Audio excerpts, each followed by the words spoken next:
So you may be wondering why the sword guy is pretending to play a flute. I think some of you will recognize that's the old Kung Fu TV series theme. Remember Kwai Chang Caine playing that? Hi, I'm Scott Rodell here at the Great River Taoist Center, home to our Academy of Chinese Swordsmanship. And the reason why I'm pretending to play the flute is because this isn't just a flute. It has this dagger hidden on the inside, which is really quite curious. You've probably seen this kind of thing in Kung Fu movies.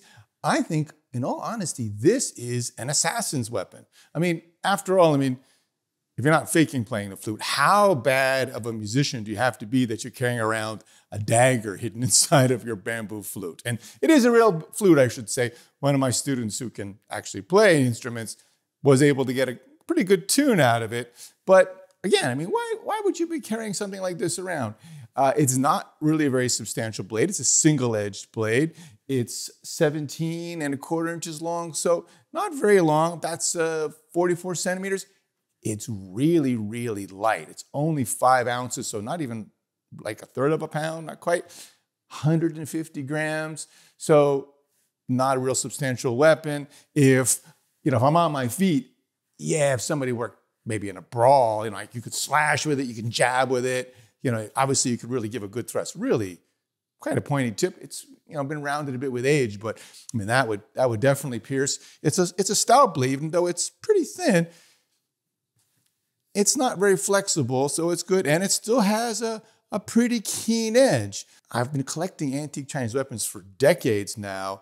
I picked this up in China many, many years ago, and I've handled thousands, several thousand, in fact, antique Chinese weapons, both pieces I collected myself and pieces I found in museums or saw in museums, visited reserve collections and so on, and I've never seen a weapon like this before. So, like I said, we'll see them in Kung Fu movies now and then, all kinds of weird weapons, but how many of those really existed? Very, very few, I would say, and here's one of them. I think a genuine assassin's weapon. Like I said, I could slash with it, but it's really designed to give a good shiv with it. If you got in close, if you're playing the flute, you're getting close to somebody with money that you had to take care of, this would certainly do the job.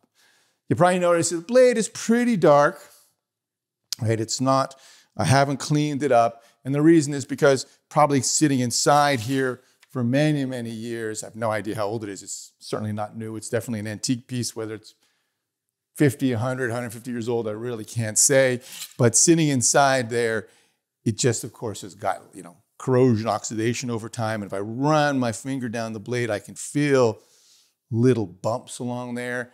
You can see them also. I've cleaned it up a little bit, but it just has such a thick patina and little pits in there that if I did clean it up, it probably wouldn't look good. And I'd have to take off so much steel that, with a blade this thin, that would really be too much. So I've kept it like this. But anyway, really unique piece. As far as I know, one of a kind. Never seen anything else like it. If Chinese swordsmanship interests you, then please do subscribe to our channel. Don't forget to hit that bell so you get updates. And until next time, thanks everybody, and 再见.